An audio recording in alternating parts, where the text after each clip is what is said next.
Election 2008, Norm Coleman declared victory. Victory that the voters gave us last night. Then he watched his Senate seat slip away. Al Franken won by just 312 votes. A three-judge panel today said that I was winner of this election. Franken won after an 8-month court fight that ultimately came down to how many absentee ballots would be counted. A 5 Eyewitness News investigation found that mistakes made with absentee ballots are now leading to changes in the way many votes will be counted if you go to the polls here in Minnesota next week.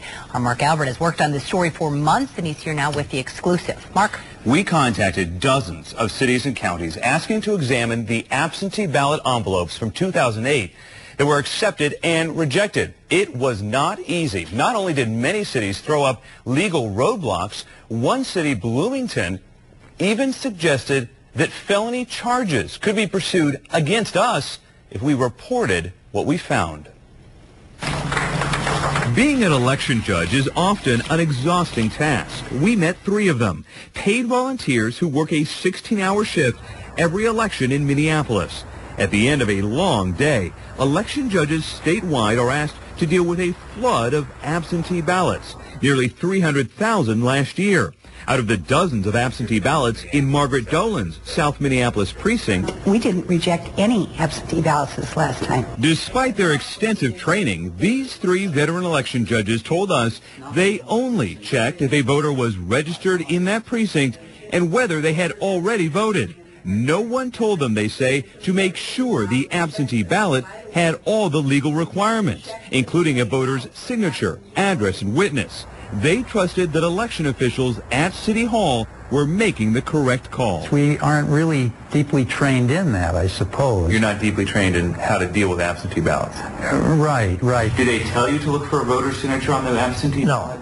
No. Did they tell you to look for the witness, address, and name? No. We want to go with the intent of the voter. We want to give the voter every break. Or, in the words of this election expert, Minnesota's taken a little bit too far. Edward Foley is a nationally known election law scholar at Ohio State University. He's written extensively about elections, including those in Minnesota, which he praises as the gold standard.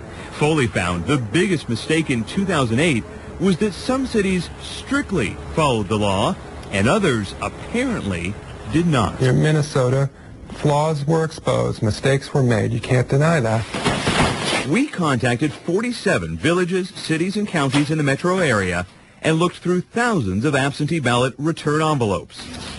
In 2 months of work, we found 7 types of inconsistencies where absentee ballots were accepted and counted even though their envelopes did not appear to strictly follow state law or the rulings issued by judges during the recount. For example, envelopes without a voter's signature, without an eligible witness or the witness's address, or even no witness at all. In some cases, whether the ballot was counted apparently depended on where the voter lived. We showed some of these examples to the top elections official in Minneapolis. This ballot is from Maple Grove. There's no voter signature. It was marked rejected. Okay. This ballot here is from Brooklyn Park. No voter signature. This one, it's not a check mark, but they wrote down that they rejected this ballot. You look at a couple from Minneapolis, though. For example, this one here, no voter signature accepted. There was this one here, no voter signature accepted. Clearly, it should have been rejected in Minneapolis as well. We're all operating under the same rules. It seems like you're being candid in saying that mistakes were made. Mm-hmm. We're human beings, and it's bound to happen. But our task as election officials is to reduce to the extent we can the occasion for making those mistakes. We also examined absentee ballot envelopes in Brooklyn Park. In the 2008 election, were you following the letter of the law? Yes. Yes, we were. We varied from the law as far as signatures, addresses. Yeah. But we want to give everybody an opportunity to vote. So, were mistakes made, do you think, in the 2008 election? Mistakes? I would say yes. Mistakes were made. Yeah. But the Minnesota Supreme Court ruled any mistakes did not violate a voter's constitutional protections because they were not widespread. There was no evidence of intentional discrimination. No absentee ballots were challenged on Election Day, and because there just simply is no way to take back a ballot once it's been counted. And despite the justices prodding state leaders to fix the inconsistencies in absentee voting for next time, Secretary of State Mark Ritchie, Minnesota's chief elections official, does not think there were any problems. You, as a person in the media, can make an assumption and make an assumption and make an assumption. We tried to show him the examples we found. Some were even entered as an offer of proof during the recount trial. Here's an absentee ballot. You would have had to tell me to bring my glasses if you wanted to spring something on me like this. Ritchie first told us he could not read our examples.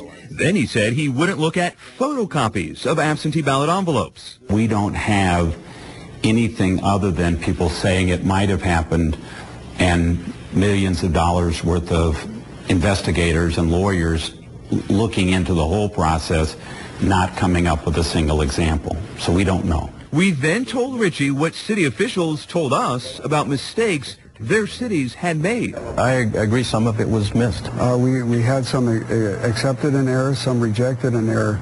So there's no proof in your mind that any absentee ballots were accepted that should not have been? There's no proof presented to any court in any instance in this past election or in the recount. But at no time during our 75-minute interview would Secretary Ritchie explain how absentee ballots like those we found could be accepted without a voter signature, without a witness, or without other required information. A little Xerox of an envelope is nothing to tell us about what actually happened in the process. Some cities are taking action on their own. In the village of St. Anthony, the absentee ballot board will now meet 4 times, not just once. In Brooklyn Park, training will be revamped. We're going to cover a little bit about absentee ballots. In Minneapolis, election judges are undergoing training on lessons learned from 2008. Among the changes in 2009, they'll now separate overseas and domestic absentee ballot envelopes to reduce errors. They'll send all rejected absentees to a different set of judges to double-check. And they'll tell Election Day workers at the polls to closely examine absentee envelopes using one standard, state law. So this is a wake-up call, if you will, to the Minnesota system as a whole to avoid this kind of variation. No doubt that problems have to be fixed before the next election. A package of election reforms would remove absentee ballot counting from the precincts to one central location, would move up the primary date, and would allow early voting. They all passed the DFL-controlled legislature earlier this year and are supported by the DFL Secretary of State. The Republican governor vetoed it, though, because he said it was not bipartisan. Very interesting evidence, and Mark, I have a feeling like we haven't heard the end of this. I think we'll be hearing a lot more on this, and you know, it's important to stress there were 2.9 million votes cast here. The vast majority were counted accurately, but this does raise questions, and some cities are saying we are going to take steps before the next election. All right, Mark, thanks.